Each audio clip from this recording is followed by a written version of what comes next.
Assalamualaikum warahmatullahi wabarakatuh. Perkenalkan, nama saya Rizky Maulana, mahasiswa Universitas Pelita Bangsa, Prodi Teknik Industri, kelas IE 20 B1. Saya di sini mencoba untuk memenuhi salah satu tugas mata kuliah Mekanika Teknik dengan dosen pembimbing Pak Heru, yaitu tugasnya membuat soal beserta langsung menjawabnya. Dan adapun beberapa soal yang saya sudah buat, begitupun dengan jawabannya. Soal ada 9 soal yang saya buat. Yang pertama yaitu apa yang dimaksud dengan vektor, yang kedua apa yang dimaksud dengan skalar, yang ketiga pada umumnya ada 5 teori titik patah, coba sebutkan. Yang keempat, apa yang dimaksud dengan garis elastis. Yang kelima, apa yang dimaksud dengan konstruksi batang. Yang keenam, coba jelaskan apa yang dimaksud dengan gaya lintang dan gaya normal. Yang ketujuh, sebutkan tugas dari alat-alat sambungan. Yang ke-8, apa yang dimaksud dengan konstruksi berlapis majemuk. Yang ke-9 dan yang terakhir, apa yang harus diperhatikan pada perhitungan konstruksi berlapis majemuk. Dan jawaban dari nomor 1 yaitu apa yang dimaksud dengan vektor, jawabannya ada di materi pertemuan keempat di modul resultan gaya dan vektor. Terdapat pada halaman 3, yaitu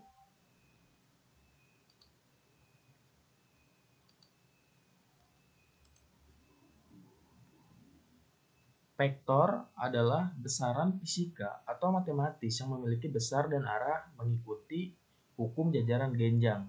Misalnya, percepatan, kecepatan, dan momen. Itu adalah jawaban dari soal nomor 1. Kemudian, soal nomor 2, apa yang dimaksud dengan skalar? Jawabannya ada di materi pertemuan keempat di modul resultan gaya dan vektor, masih pada halaman 3, yaitu skalar, besaran fisika atau matematis yang tidak memiliki arah, misalnya volume, massa, dan energi. Itu adalah jawaban yang nomor 2. Kemudian nomor 3, pada umumnya ada 5 teori titik patah, coba sebutkan. Nah, jawaban yang nomor 3 ada di materi pertemuan keempat pada buku Mekanika Teknik 1 halaman 81, yaitu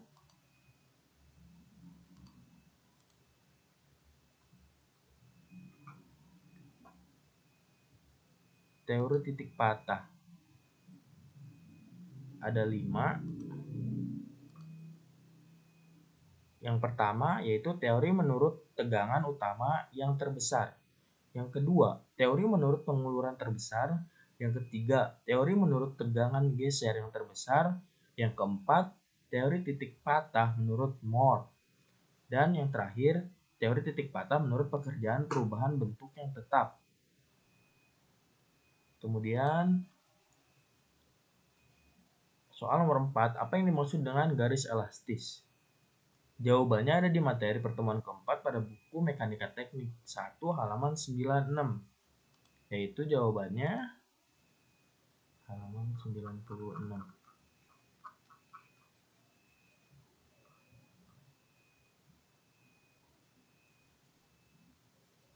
Yang dimaksud dengan garis elastis ialah garis sumbu suatu batang yang lurus yang akan melengkung oleh pengaruh gaya atau momen yang membebaninya.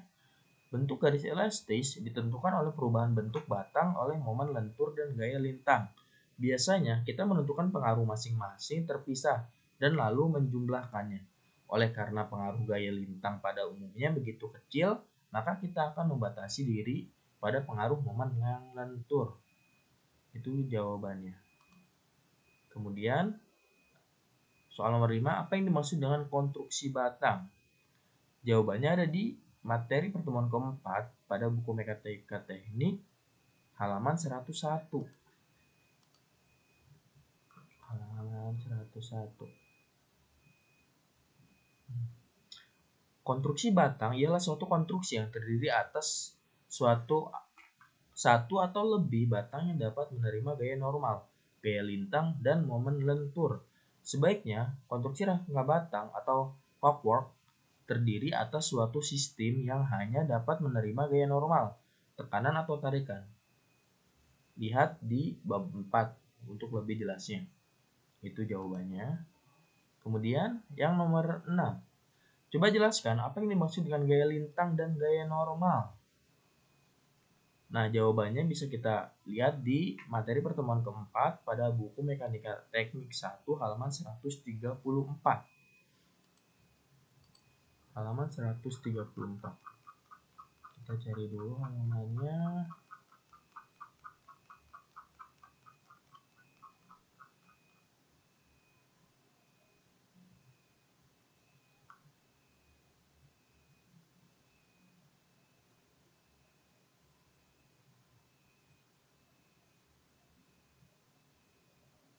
Nah, yang ini. Gaya lintang ialah jumlah semua gaya kiri atau kanan pada suatu potongan sembarang yang bekerja siku-siku pada garis sumbu, batang, atau balok yang diperhatikan. Kemudian gaya normal ialah jumlah semua gaya kiri atau kanan pada suatu potongan sembarang yang bekerja sejajar dan garis sumbu, batang, atau balok yang diperhatikan. Hampir kayak gaya lintang dan gaya normal itu kayak kebalikannya. Begitu jawabannya. Kemudian soal nomor 7. Sebutkan tugas dari alat-alat sambungan. Nah, jawaban nomor 7 ini ada di materi pertemuan keempat pada buku Mekanika Teknik halaman 203. 203.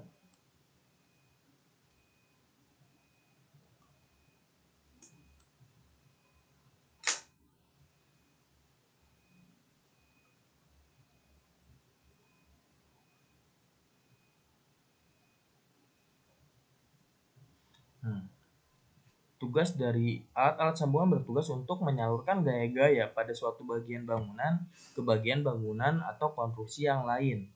Konstruksi satu sambungan dengan alat sambungan kita bagi atas. Nih, sebagai contohnya yang di bawah ini. Nah, itu jawabannya. Kemudian soal nomor 8. Apa yang dimaksud dengan konstruksi berlapis majemuk? Jawabannya ada di materi pertemuan keempat buku Mekanika Teknik 1 halaman 239. Halaman 239.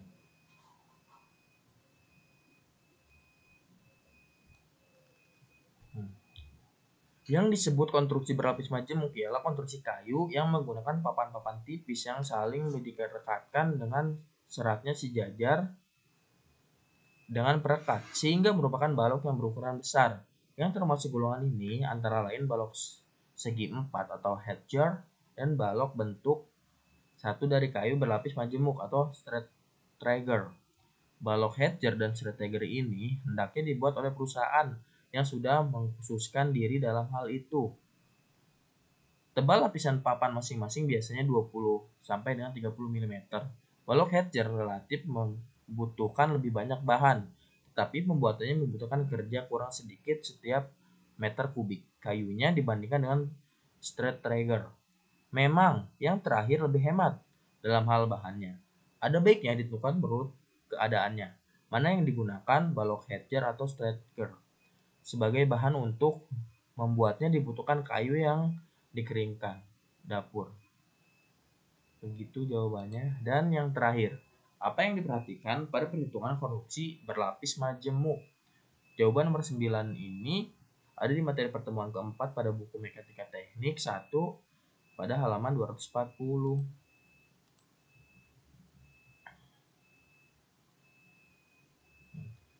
Pada perhitungan konstruksi berlapis majemuk dengan perekat harus diperhatikan titik-titik berikut.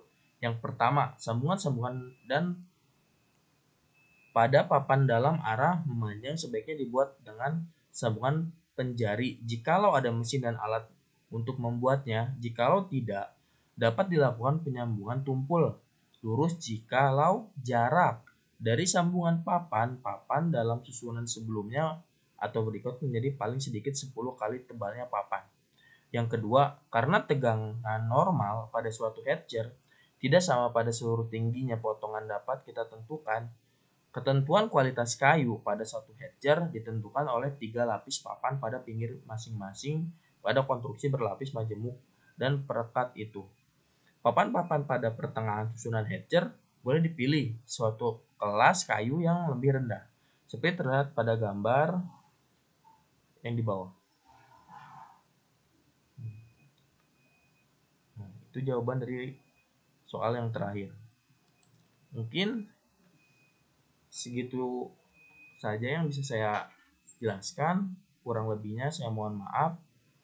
Wassalamualaikum warahmatullahi wabarakatuh.